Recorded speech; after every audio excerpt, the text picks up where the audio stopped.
livrer à présent mes secrets, mes méthodes qui m'ont aidé à améliorer ma façon de communiquer avec les personnes autour de moi, que ce soit des personnes difficiles, des personnes froides, des personnes plutôt douces, aimantes et tout. La première clé, c'est d'abord travailler sur soi-même. La première astuce, qui es-tu? Qu'est-ce que tu aimes? Quelles sont tes valeurs? Qu'est-ce que tu acceptes? Qu'est-ce que tu n'acceptes pas? Donc, tu dois déjà faire un examen de conscience avec toi-même. T'aimer, t'apprécier, te chouchouter, te complimenter, t'encourager toi-même. Donc, tu n'attends pas que cela vienne de quelqu'un. Donc, toi-même, tu dois savoir qui est-ce que tu es en fait. Et vraiment, tu dois savoir que tu es précieux, tu dois t'aimer, tu dois voir ce qui est bien en toi, ce qu'il faut améliorer et tout, mais en t'appréciant toujours, en te donnant des qualités, des éloges, pour que tu n'attends pas ça de quelqu'un en fait. Donc ça, c'est la première astuce. Et on va s'appuyer sur la parole de Dieu. Parce que moi, je prends toujours mon appui sur cette parole-là. Puisque c'est Dieu, notre Créateur, qui nous a donné les lois et comment fonctionner. Il nous a dit, dans Marc 12, à partir du verset 31, je vais ouvrir. Marc 12, à partir du verset 31. Voici le second commandement. Tu aimeras ton prochain comme toi-même. Il n'y a pas d'autre commandement plus grand que cela. Tu aimeras ton prochain comme toi-même. Ça veut dire que pour aimer ton mari, pour aimer ta femme, pour aimer tes enfants, pour aimer ton patron, pour aimer ce que tu fais, pour avoir de l'amour, il faut d'abord, pour avoir de l'amour pour les autres, il faut d'abord avoir l'amour pour soi-même. Ça, c'est très fort. Donc, tu vas aimer les autres comme toi-même tu t'aimes. Ça veut dire que si tu ne t'aimes pas, toi-même, tu ne vas pas aimer les gens, en fait. Et les gens vont le ressentir. Si tu es quelqu'un qui est stressé, qui ne s'aime pas, qui se critique, qui se moque d'elle-même, qui se dénigre, c'est la même chose que tu vas communiquer aux autres. Donc, tu aimeras les gens comme toi-même d'abord. Tu t'aimes. Est-ce que tu t'aimes toi-même? Est-ce que tu te valorises? Est-ce que tu te complimentes? Est-ce que tu connais tes potentialités et tu les mets même en valeur? Tes potentialités intellectuelles, tes potentialités culinaires, tes potentialités sociales, culturelles, artistiques, sportives, ainsi de suite. Tu as des choses extraordinaires. Tu as des talents extraordinaires. Il faudrait que tu en prennes conscience et que tu puisses t'aimer et t'apprécier tel que tu es d'abord. Ne cherche pas à ressembler à X, ne cherche pas à ressembler à Y, à avoir le nez de Y, les formes de X. Tout ça, ça fait partie, ça témoigne en fait d'une attitude de manque de confiance en soi-même, de manque d'assurance. Regarde-toi et essaie de voir tout ce que tu peux aimer, tout ce que tu dois t'aimer. Que waouh, moi je suis bien, je suis forte, je vais y arriver, j'aime ceci, j'aime cela. Et c'est de cette manière que tu sais ce que tu aimes et ce que tu n'aimes pas, que tu vas pouvoir communiquer cela aux autres. Quand quelqu'un voudra empiéter dans ton territoire ou en voudra te faire accepter des choses qui ne font pas partie de tes valeurs, tu vas dire que non, moi je ne partage pas ce genre de façon de vivre, ce genre de comportement, ce genre. Tu es capable déjà de dire en fait ce que tu veux et ce que tu ne veux pas. Donc c'est très important. S'aimer. Donc pour pouvoir aimer quelqu'un, il faut s'aimer d'abord soi. Il faut se respecter d'abord soi-même. Donc tu ne dois pas être quelqu'un qui accepte tout et n'importe quoi. C'est ça qui fait partie du respect, d'avoir du respect pour soi-même. Tu dois avoir de l'admiration et tu ne dois pas chercher à plaire à tout le monde. Parce que c'est impossible. Quoi que tu fasses, tu ne pourras pas plaire à tout le monde. Ça, c'est déjà l'une des astuces qui permet à ce que les personnes qui sont trop renfermées et tout, ce n'est pas une bonne chose. Quoi que tu fasses, il y aura des personnes qui auront toujours à redire, qui vont toujours voir le verre à moitié vide, d'autres vont voir le verre à moitié plein, ainsi de suite. Pourquoi ton verre est plein? Pourquoi ton verre n'est pas assez plein? Pourquoi? Il y aura toujours des personnes qui auront à se plaindre de ce que tu fais. Quoi que tu fasses, soit la meilleure, la plus belle femme du monde, il y aura des personnes qui vont dire que non, moi je ne la trouve pas belle.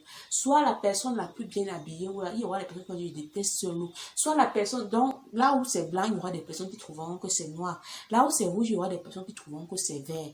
Donc il n'y a pas l'unanimité.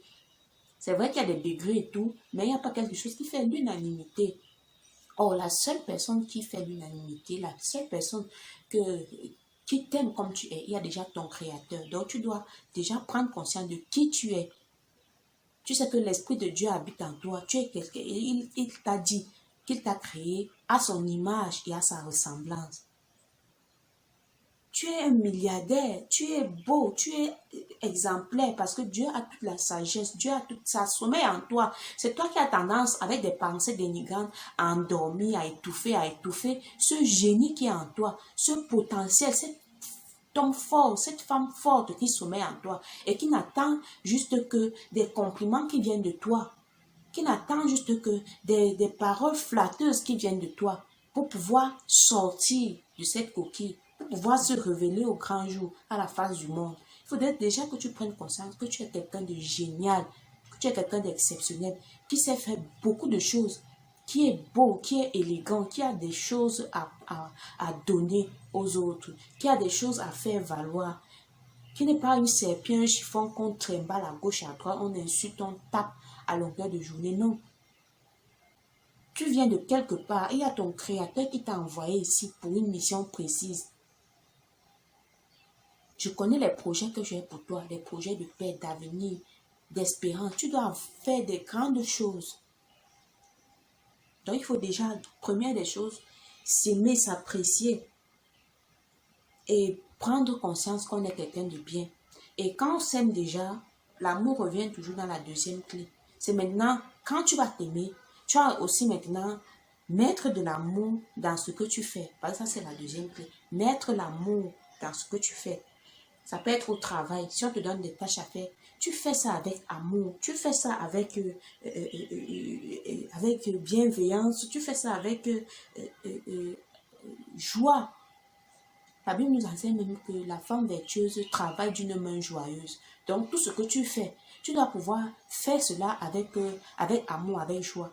Si tu es peut-être dans ton foyer et que tu as des tâches ménagères à faire, lève-toi, tu trouves toujours des bonnes choses, donc des choses amusantes à l'intérieur. Que en faisant ceci, tu trouves du plaisir en fait dans ce que tu fais, que ce ne soit pas comme une contrainte, comme un calvaire, comme un tas de catastrophes, un fardeau. Non, trouve cela comme du plaisir. Le fait peut-être de garder ton mari, vois en ça comme quelque chose de plaisant, comme quelque chose de...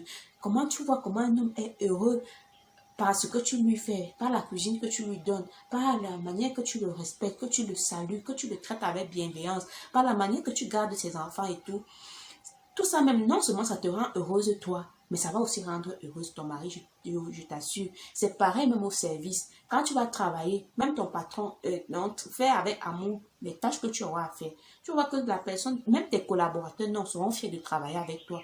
Parce qu'ils savent quand ils te donnent une tâche ou une responsabilité, vraiment, tu mets tout le soin, tu mets toute l'attention et tout le monde voudra t'avoir à ses côtés pour pouvoir, pour travailler avec toi en fait. Et c'est comme ça dans partout où on va te jeter sur la planète, partout où tu seras, même si tu es en prison, même si tu es au marché, même si tu es n'importe où, quand tu es quelqu'un qui met l'amour dans ce qu'il fait, non, tu seras, même si tu te retrouves avec des personnes qui ne comprennent même pas la langue, tu parles, peut-être tu t'exprimes en français ou en anglais, même si tu es au milieu des Chinois, quand tu travailles ou quand tu montres de l'amour et de la bienveillance avec les gens, tout le monde comprend ce langage, c'est parce que c'est universel et c'est Dieu qui a institué cela. Donc, mettre de l'amour dans ce qu'on fait, ça c'est la deuxième clé. La troisième astuce, c'est savoir prendre parti. Et pour cela, je voudrais qu'on ouvre nos Bibles dans Apocalypse. Le livre d'Apocalypse 3, à partir du verset 15. Il est écrit, « Je connais tes œuvres. Tu n'es ni froid ni bouillant. Si seulement tu étais froid ou bouillant. » Verset 16. « Ainsi, parce que tu es tiède, que tu n'es ni froid ni bouillant, je vais te vomir de ma bouche. » Donc, la Bible nous dit, soit tu es chaud autant pour moi, soit tu es froid. Donc, tu dois être quelqu'un qui prend position. Tu ne dois pas être quelqu'un qui est au milieu. moi j'ai un pied ici, tu es indécis, tu ne sais pas trop, tu n'as pas de position, tu ne sais pas dire oui, tu ne sais pas dire non, tu ne dois pas être indifférent en fait devant les situations qui t'arrivent. Peut-être tu as des problèmes dans ton foyer. Cette situation doit te pousser à prendre des résolutions, à dire que non, moi ça ne m'arrange pas, je vais prendre des méthodes. Pas que tu es au milieu. Bon, peut-être, oui, mais peut-être ça va aller, peut-être tu es ambivalent comme ça là. Dieu déteste les personnes comme ça. Dieu n'aime pas les choses, les situations pareilles. Il a dit, je vais te vomir. Si tu es tiède, parce que l'eau tiède, c'est l'eau qui est un peu chaud, un peu froid. Tu es tiède, il va te vomir, il va t'écarter en fait. Il n'aime pas les choses comme ça. Donc tu ne dois pas être indifférent. C'est ce que ça veut dire à la base. Donc si c'est que tu dis que oui, je veux marcher comme Dieu dit, j'ai décidé de suivre sa route ou de prendre ses méthodes, tu t'engages vraiment. Ça veut dire que tu dois être quelqu'un qui s'engage vraiment. Je vais être une bonne femme, je vais être un bon patron, je vais être ceci. Tu t'engages et tu le fais en esprit et en vérité en fait. Donc vraiment, sincèrement, je vais peut-être changer mon caractère si, je vais changer ma façon de faire si. Donc tu t'engages vraiment en âme et conscience. Tu ne peux pas dire non, je fais un peu, bon, si et peut-être à peu près. Donc, soit tu es chaud, soit tu es froid. Et c'est de la même façon quand on parle de froideur. Ça veut dire que quand tu dis que non, moi je ne suis pas dans ça. Peut-être tel genre de fréquentation, bien telle chose, moi je ne suis pas dans ça. Donc, qu'il pleuve ou qu'il neige, ou que, même si c'est n'importe qui vient te faire, qui vient pour te faire changer d'avis, tu es calé dans ta position. Tu dis non, moi ça n'entre pas dans mes valeurs. Moi ça n'entre pas dans mes principes. Tu as un groupe de personnes ou un groupe d'amis parce qu'ils ont leur petite réunion là, leur réseau, ils vont te dire que non, trafiquons l'argent ici, ou alors consommons la drogue ici, parce que c'est ça qui fait en sorte que tu es fort, tu es du groupe et tout. Tu dis que non, tu prends, si c'est que ça n'entre, tu dis non. Quitte à ce qu'on va t'insulter, on va te chasser et tout, tu prends ta position. C'est ça, être chaud ou être froid. Ne sois pas au milieu, j'ai un pied ici, je suis un peu avec eux, après je pars un peu, on va te vomir. Donc ces personnes même qui vont savoir que tu joues, tu as double face, vont te vomir. Donc c'est pareil, si tu as dit que je me marie avec telle personne, que voici mon mari, voici ma femme, tu dois assumer en fait. Donc ça veut dire que tu dois te battre, que oui, ça c'est mon mari, ça c'est là où je signe ici. Pas que tu dis, bon, c'est un peu mon mari ici, bon, je dois avoir un peu pied à gauche, je dois avoir 3 autres bureaux dehors, je goûte un peu ici. Finalement, tu vas te retrouver dans les problèmes. Pareil pour les femmes. Oui, donc c'est vice-versa en fait. Si tu t'engages quelque part, tu t'y engages vraiment, sincèrement. Si tu décides de défendre, par exemple, telle personne, peut-être tu es contre l'injustice que cette personne subit, tu dois être capable de vraiment rester ferme sur cette position sans toutefois être un peu tu es avec la personne en journée, le soir tu médites de la personne, ainsi de suite. Quand cette personne sera au courant, elle va te vomir tout simplement. Donc c'est comme ça. Toute personne qui a toujours double face, ceux qui ont l'esprit du serpent, qui sont à gauche, qui sont à droite, qui goûtent chez Dieu, qui goûtent chez le diable, chez les marabouts, chez les sorciers, qui sont en train qui n'ont pas une position fixe, qui n'ont pas une autorité fixe, précise, une détermination précise par rapport au choix qu'elles font, vont généralement se retrouver avec des problèmes à être rejetés. Et la Bible nous enseigne d'ailleurs, on ne peut pas servir 2 maîtres à la fois. Soit tu es avec Dieu, soit tu es avec le diable. C'est ça. Donc, tu ne peux pas avoir 2 maîtres à la fois. Tu ne peux pas avoir deux maris. Si tu as dit que tu as 2 maris, soit tu vas aimer un plus que l'autre. Donc, peut-être celui-ci, tu prends son argent, l'autre, tu prends ses relations, l'autre. Donc, finalement, tu vas te retrouver contrebalancé comme ça, de part et d'autre. Ça, c'est la 3e clé. La 4e clé, c'est savoir écouter pour comprendre le langage de l'autre. Comprendre ses cris, comprendre ses besoins, parce que l'écoute, c'est tout un art. Écouter quelqu'un, ce n'est pas s'asseoir et avoir l'oreille et tout, non. Parce que parfois, tu peux être avec quelqu'un et cette personne parle, tes oreilles sont complètement bouchées, donc ton esprit est ailleurs. Donc, savoir écouter quelqu'un, c'est avoir son esprit vraiment présent, concentré. Et quand tu écoutes quelqu'un, tu fais participer la personne pour bien comprendre. Donc, tu reformules même parfois ce que la personne te dit. Ah bon, ok, donc tu voulais vraiment me dire ceci. Peut-être la personne te disait peut-être de ranger les dossiers comme de telle façon. Tu dis, ah, ok, si j'ai bien compris, tu veux que je classe tel dossier, les dossiers de janvier à telle position. Tu reformules comme ça pour te rassurer que tu as bien compris et aussi pour que la personne se rassure que oui, le message est vraiment passé. Donc, c'est très important. Il faut adopter cette assurance. C'est incontournable dans la communication. Donc, ça peut être avec ton mari, ça peut être avec tes employés, ça peut être pour bien te rassurer que le message est passé. Tu dois reformuler. Donc, toi qui écoutes, par exemple, qui reçois l'information, tu dois chercher à reformuler ce que la personne t'a dit.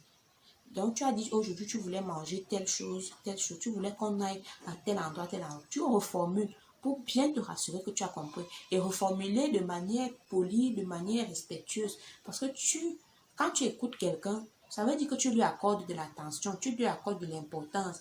Et quand une personne ne se sent pas écoutée, elle va sentir que tu ne t'intéresses même pas à ce qu'elle te dit ou bien aux idées qu'elle propose et tout.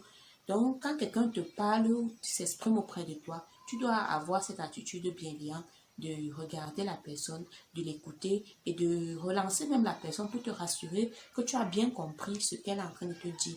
Ça peut être ton enfant qui vient te voir par rapport à une situation qu'elle a vécue. Mais quand il voit que tu es concentré et tout, tu dit, la personne parle, tu n'es même pas là. Après, tu as bien compris. Tu disais que quoi? Finalement, la personne va dire que ouais, tu n'es même pas avec moi, laisse tomber. Je ne voulais même rien dire. Donc, tu dois être en train d'observer, écouter aussi, observer cette personne, les attitudes qu'elle a. Peut-être elle va te parler en pleurant. Si tu n'as même pas le regard porté sur elle pour comprendre ce qu'elle est en train de dire, ce sera difficile. Peut-être elle peut te parler même en souriant, ou bien elle peut te parler étant fâchée. Elle peut te parler mais avec une blessure à la bouche et tout. Tu n'as même pas remarqué cela. Donc, autant de choses. Autant de choses. Écouter, c'est aussi regarder la personne, voir l'environnement, voir même la façon que la personne utilise pour s'exprimer, l'expression du visage de la personne, ainsi de suite, pour bien comprendre le moment, bien capter le moment et reformuler maintenant pour te rassurer que tu as bien compris l'information, bien compris le message. Et maintenant, la cinquième clé, c'est de savoir répondre. Savoir répondre. Il y a des personnes qui ne savent pas répondre. Et savoir répondre, ce n'est pas se justifier ou chercher à avoir raison ou chercher à renvoyer le coup. Peut-être tu as reçu une remarque négative, chercher à renvoyer aussi la remarque négative pour dire que ça fait quitte. Savoir répondre, c'est savoir trouver les bons mots, savoir avoir une bonne attitude, une bonne posture même, et être surtout dans un bon état d'esprit. Il y a des personnes, par exemple, elles ne sont même pas d'humeur à causer. Il faudrait sentir, déjà même voir que cette personne n'est pas d'humeur, tu laisses passer. Et si la personne est d'humeur, peut-être quelqu'un te pose un problème ou un fait, tu dois avoir vraiment bien compris ce que la personne est en train de vouloir te dire. Et maintenant, réfléchir sur les bons mots, savoir trouver les bons mots. Tu ne dois pas parler au hasard. Parce que même la Bible nous enseigne qu'une bonne femme ouvre la bouche avec sagesse. Tu ne bavardes pas parce que tu veux aussi bavarder, parce qu'il faut bavarder. Non, tu dois savoir trouver les bons mots. Peut-être tu vas voir que la personne qui te parle est triste. Tu ne vas pas commencer à blaguer ou bien à parler de ta vie. Donc la personne sent que tu n'es même pas avec elle. Tu n'as même pas compris ce qu'elle était en train de te dire. Non. Donc si par exemple quelqu'un qui vient pour te parler est dans une attitude dépressive, peut-être a des pensées suicidaires, tu dois savoir trouver les bons mots. Parce qu'un mot qui sortira de ta bouche peut pousser la personne à aller se suicider effectivement ou aller poser des actes catastrophiques. Peut-être quelqu'un arrive auprès de toi chaud bouillant parce qu'il est en train d'aller bagarrer. Tu dois être quelqu'un qui sache trouver les bons mots qui apaisent le cœur de cette personne. Peut-être la personne dit que je vais abandonner l'entreprise là. Vraiment bien, je vais démissionner du travail là. On me menace trop. Ceci s'est passé, ainsi de suite. Tu dois être quelqu'un qui sache, qui réfléchisse. Donc, quand la personne même te dit cette information, ça ne veut pas dire que tu vas seulement aller dans son sens. Tu dois avoir l'attitude de bien à comprendre, bien écouter ce que la personne te dit et analyser. pour voir si la personne est en train de faire une erreur ou bien si la personne vraiment est en train de prendre une bonne initiative et savoir trouver les bons mots. Savoir trouver les bons mots. Et quand je parlais de savoir répondre, et quand tu réponds à une personne, tu dois toujours donner ton point de vue à toi, par rapport à ce que tu as vu, pas par rapport à ce que tu as entendu, par rapport à ce que tu as vu. Moi, je pense que, oui, j'aimerais que, sans juger la personne, tu es trop bizarre, tu es trop, peut-être quelqu'un vient vers toi pour te dire que vraiment, je vais démissionner, toi tu vas venir, tu es trop bizarre, tu es comme ça, tu dois bannir le tu dans ton langage. Le tu es comme si, tu es méchant, tu es paresseux, tu es faible, tu es laid. Pourquoi tu fais toutes les choses comme un idiot comme ça? Pourquoi tu? Dès à présent, enlevez le tu. Vous allez voir que ça va changer beaucoup de choses dans votre communication. Et mettez plutôt le je. J'aimerais, je ressens que, je vois que. Si tu utilises le tu, c'est pour faire un compliment. Si tu veux faire une critique ou une remarque qui ne t'arrange pas, tu utilises je. Donc, par exemple, si tu veux dire tu dis tu es beau, tu es belle, tu fais bien les choses. Donc, quand tu utilises tu, c'est pour faire un compliment, pour apprécier la personne. Mais si tu utilises, si tu veux faire une remarque négative, utilise plutôt je. J'ai observé que aujourd'hui, tu n'as pas très bonne mine. Pas que peut-être la personne se réveille fatiguée avec son stress et ses problèmes. Pourquoi tu attaches la bouche comme le sang de Macabo comme ça? Pourquoi tu es toujours bizarre comme ça? Pourquoi non. Quand tu utilises tu, c'est pour apprécier. Tu es une belle femme, tu es un bel homme, tu es un bon patron, vous êtes des enfants merveilleux, ainsi de suite. Mais quand c'est négatif, vraiment utiliser je. J'observe que je vois que tu te négliges ou bien tu ne te prends plus trop au sérieux tous ces derniers temps. Je vois que peut-être avec je vois que notre chiffre d'affaires ou alors le capital de l'entreprise est plutôt en train de baisser. J'ai observé depuis une semaine que tu arrives tous les jours à 9h. Or, l'heure d'arriver, c'est à 7h30. J'aimerais que désormais, tu arrives à 7h.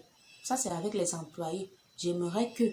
Et quand tu dis comme ça un employé, il se ressaisit. S'il se ressaisit pas, ça veut dire qu'il est conscient de ce qu'il est en train de faire. Et en ce moment, tu dis, je vais me retrouver dans l'obligation de te renvoyer. Et tu renvoies la personne sans voir, parce que la personne ne remplit plus les conditions que tu voudrais. Tu parles à la personne paisiblement et aimablement, mais en étant ferme, en disant exactement ce que tu penses. Et si la personne persiste dans l'erreur, tu peux te séparer de cette personne parce que ce n'est pas interdit. Quand peut-être un employé te donne du fil à retordre, ton mari te dénigre, ou bien les membres de la famille sont des personnes qui, lorsque tu les côtoies, te dégagent toujours des critiques, des reproches, des choses qui ne t'arrangent pas. Tu peux te prendre des distances même avec ces personnes sans pourtant faire tout un clash mondial, aller sur les réseaux sociaux, dire tout ce qui s'est passé et tout. Non. Il y a des méthodes, même pour envoyer un employé, sans que l'employé ne se sente plus pire qu'une chaussette, pire qu'un déchet, ainsi de suite. Parce que, vous savez, la vie ici est tellement saine. C'est bien de garder des bonnes relations, des relations saines avec des personnes, parce qu'on ne sait jamais de quoi demain est fait. Donc, autant que c'est en ton pouvoir, fais tout pour toujours garder des bonnes relations avec des personnes, quitte à la personne de refuser. Là, c'est son droit. Mais qu'à ton niveau, tu fasses le maximum pour toujours donner le meilleur, faire le bien, et ainsi de suite. C'est comme ça que tu reçois les grâces en retour. Donc, que ce soit avec un patron difficile, que ce soit avec un client compliqué, peut-être un client appelle, vraiment, votre société là est nulle, vous êtes des incompétents, tu es au téléphone par exemple. Oui, monsieur, ou oui, madame. D'accord, j'ai compris votre souci. Tu prends bien les notes par rapport à ce que la personne est en train de dire. Et généralement, ces personnes qui se plaignent ont parfois, non pas parfois rempli les conditions même que vous demandiez. Est-ce que vous avez pris acte avec, tu parles à la personne posément, est-ce que vous avez pris acte avec les modalités et tout à remplir, s'agissant de telles choses, et ainsi de suite. Quand tu dis à cette personne aussi, tu l'écoutes d'abord, tu dis que tu as compris. Et maintenant, quand tu renvoies la personne ce qu'elle était aussi censée faire, tu vas t'apercevoir qu'elle va se tasser. Et si peut-être cette personne a rempli effectivement les conditions qu'il fallait, Tu dis, ok, nous avons pris acte et nous allons voir ou alors réfléchir ou alors prendre des mesures pour vraiment pallier à ce problème. Je vous remercie. Merci pour votre... Tu parles avec politesse. Tu vas voir que cette personne, même si elle était venue gonfler plus qu'un caterpillar et tout, va se dégonfler, va redevenir toute petite parce qu'elle n'a pas vu l'électrochoc.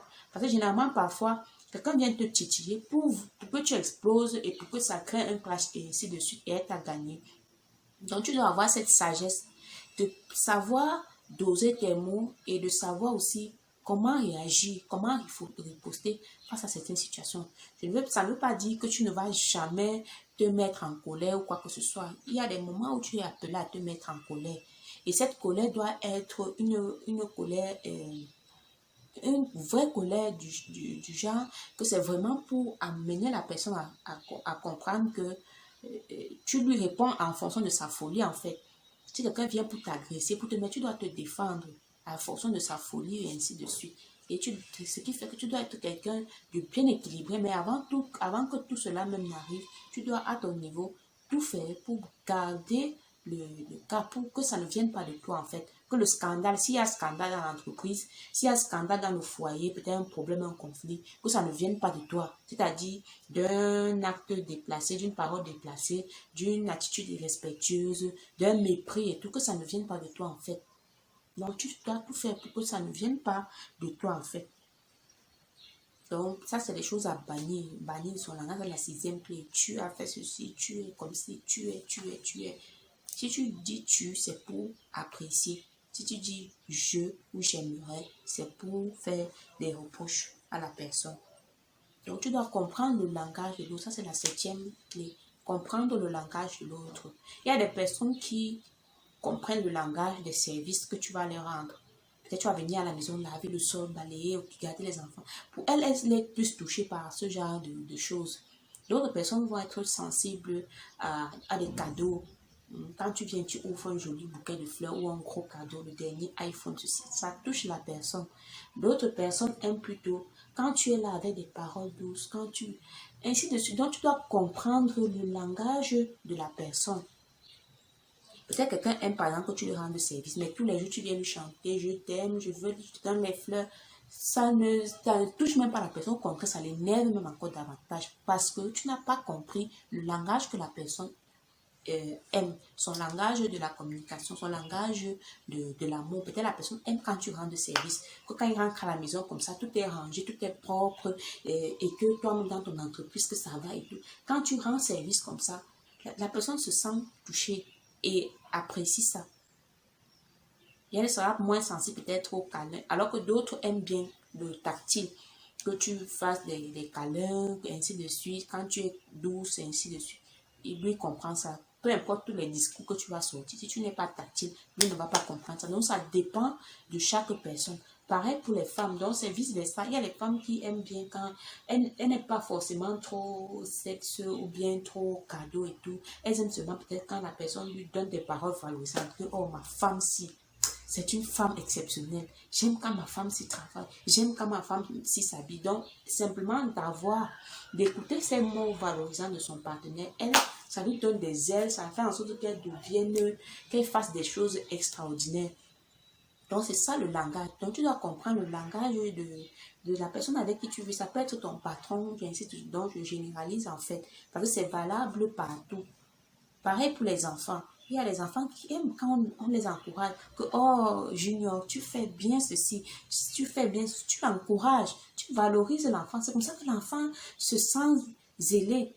Or, quand par exemple un enfant, quand on parlait des problèmes au début de l'émission, il passe le temps, tu es laid, tu es court, tu es têtu, tu es bête, Lui, il va aussi entendre ça. Et il va aussi prendre ça comme si c'était vrai.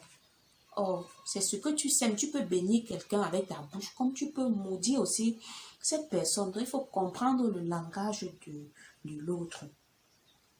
La 8e clé, c'est quoi? C'est accepter de payer le prix pour pouvoir obtenir ce qu'on veut. Accepter de faire le sacrifice, accepter de faire les changements, accepter de se brusquer, accepter de se challenger. Oui. Il y a un mot que je cherche, mais accepter de sortir, voilà, de sortir de sa zone de confort. Peut-être tu savais que dans ta vie, tu es comme ça, tu es comme ça. Non. Si tu veux être un milliardaire, sache déjà que tu dois sortir de ta routine d'une personne ordinaire.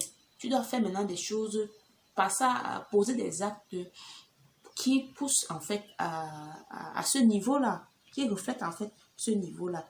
Donc, que ce soit chercher la connaissance, se faire former, se faire encadrer, se faire délivrer. Parce que tu ne peux pas changer le monde ou alors avoir une meilleure vie en restant là où tu es, en restant carré comme tu es carré. Si tu es quelqu'un qui est trop dur, qui est trop autoritaire, cherche à revoir aussi ton caractère pour pouvoir être plus ouvert, plus sociable, plus sympathique, plus aimable et pour attirer à toi des personnes aussi qui vont te propulser vers ce niveau-là. Mais si pour toi tout est au carré, c'est ta façon et rien d'autre, ce sera difficile. Ce sera, oui, tu vas faire ce que tu feras, mais dans ton petit niveau à toi, dans cette atmosphère, cet environnement-là. Donc, te faire délivrer, te faire coacher, te faire encadrer, tu as besoin de ça, de passer à l'action, de payer le prix, de faire le sacrifice en fait. Si c'est que tu veux être une grande femme, peut-être une first lady, je ne sais pas quoi, tu dois déjà, est-ce que tu sais les sacrifices que ces personnes font? Peut-être sacrifier ton sommeil, sacrifier ton temps de distraction et tout, augmenter le nombre d'heures que tu vas passer en train de réfléchir, de monter à gauche, de faire des voyages et tout. Tout ça, ce sont des sacrifices, ce sont des prix à payer. Pour être cette grande personne, ce grand milliardaire et tout, tu ne vas pas rester dans ta chambre et à dire que non, ça viendra te trouver. Non, tu dois payer le prix, faire les efforts, les formations qu'il faudront pour pouvoir t'en sortir. Je vois que tu es sur la bonne voie. Si tu as écouté cette vidéo, ça veut dire que tu es vraiment sur le chemin et c'est une très bonne chose. Et la 10e et dernière clé, c'est accepter d'être un modèle, d'être un exemple pour les autres. Ça, c'est très, très important. Et c'est même le but ultime de chaque... En général, les gens ne regardent pas ce que vous dites en fait. Eux, ils voient ce que vous faites. Oui, c'est bizarre, mais c'est vrai. Donc, peu importe tout le discours que tu auras à avoir, les gens vont simplement regarder ce que toi tu fais. Les actes que tu poses en fait, pour voir s'ils copient ou s'ils ne copient, parce qu'ils veulent voir ce que tu fais pour pouvoir imiter. Maintenant, s'ils voient que peut-être tu dis telle chose, tu dis peut-être il faut être ordonné, il faut être sobre, il ne faut pas consommer la drogue et tout, et toi tu es quelqu'un qui est drogué, donc ils vont voir ce que tu fais en fait. C'est pareil même pour les enfants. L'enfant ne comprend pas tout ce que tu vas lui dire. Il lui voit comment toi tu fais. Si tu lui parles de la politesse et que lui-même il voit que tu ne salues même pas les gens, que tu es quelqu'un de désorganisé, lui aussi il va savoir que bon, on met le plat sur la chaise, on met le gobelet sur le lit, et ainsi de suite, on met la chaussure sur la table, ainsi de suite. Parce qu'il voit ce désordre-là. Donc, les gens voient en fait ce que vous faites.